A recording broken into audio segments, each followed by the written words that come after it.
Welcome to Spotlight on Frazee. I'm your host, Hank Ledke, and we're here once again at the school and home of the Hornets with Brian Kozlowski. Thank you. Principal at the high school here. So how's it going today, Brian? Oh, things are going great. We've recovered from our little winter storm that we had again, and the students are back to class after having a day off. So. Yeah, and they've done a lot of work here in the last couple of weeks, helping the flood relief in Fargo, sandbagging, collection of food.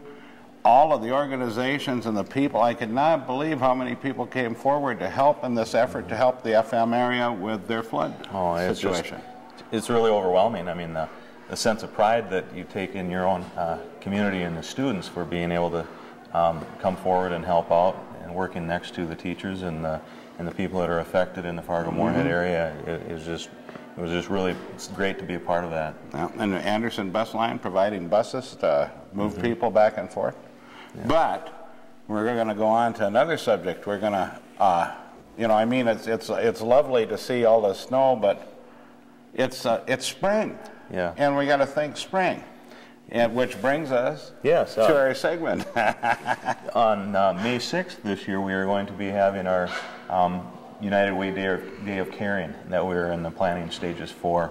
And when we think about that only being 5 weeks away, when we look outside and see what the weather is doing to us yet, things are going to creep up onto us quite rapidly. Mm-hmm.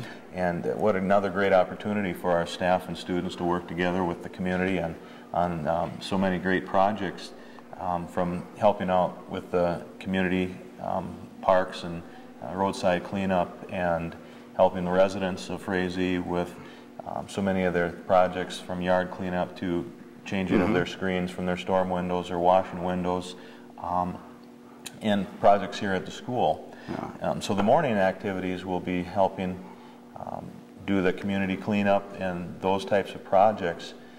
And so we're really looking for a lot of work to be provided for our students. If we can, the more jobs we have with the student body that we have and the staff, we'll just divide up the students into that many more groups. And so there, really, I don't see there as being a limit to the amount of work that we can complete on the morning of the May 6th. Well, and I think that's great, and I know we go as far out as Wolf Lake, we go to Vergas, we help with some of the cemetery work, like at one of the cemeteries north of town here, and so you seniors out there that need help, or anybody that's disabled out there that need help, need to get a hold of you at the school or the city office, right, and start coordinating the effort for what you need to have done to help get your place ready for spring.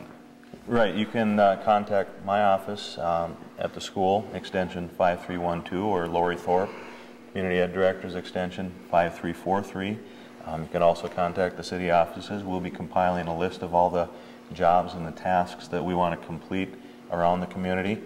And we're also looking for supporters in financial support to be able to purchase some of the necessities that we need, as far as garbage bags and some rakes and different things like that.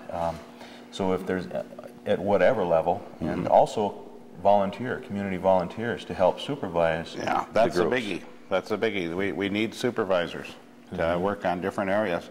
And it doesn't take a lot sometimes, and also, I myself, I've probably got about 20 different utensils that I always bring that are painted. We use city utensils, we use stuff that the school has, and other people that are supervising bring utensils also for the project that they're dealing with. So get that information into Brian here, or the city office. Once again, your extensions? 5312. And Lori Thorpe is 5343. And the city office is 334-4991. So think about what you need to have done, and we'll be more than willing to come and help you. So with that, we'll be back in just a few minutes with another segment of Spotlight on Frazee. Welcome back to Spotlight on Frazee. I'm your host, Hank Ledke, and I'm here today with David Christensen, choir director, and some of his outstanding proteges. So what's happening, David?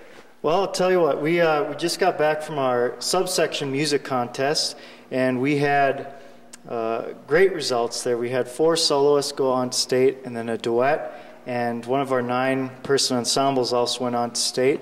These are a few of my students that are going on, and they'll probably have some neat things to share here. Also, I'd like to say, on Monday, April 6th, we have our choir concert coming up. And I'll be featuring some of the soloists and ensembles that are going to state, as well as the 7th and 8th grade choir and the concert choir. Okay. So now who do we have here? Well, we have Jolene Wagner, Rebecca Belfi, Jenna Decker, and Stephanie Vetter. Okay. And now, what are you girls up to here now? You're all going on to state. And we'll start with you, dear. And now, are you a soloist then? No, I'm doing an ensemble. Okay. And how many people in your group of the ensemble? 9, right? And how long have you been involved in music? 7th grade, I was in choir. Okay, and you're a senior now? No, 10th grade. Oh, my. So you're preparing for that then? Yep. And pretty excited? Yeah, kind of. And we'll pass it on here. And your name, dear? I'm Rebecca Belfi. Okay. And are you going to be in the ensemble too? No, I wasn't in the ensemble. I'm actually an Italian soloist going on to state. Italian soloist. Belfi. Doesn't really mix, I know, but it works. And how long have you been involved with choir? I was in choir 7th grade year.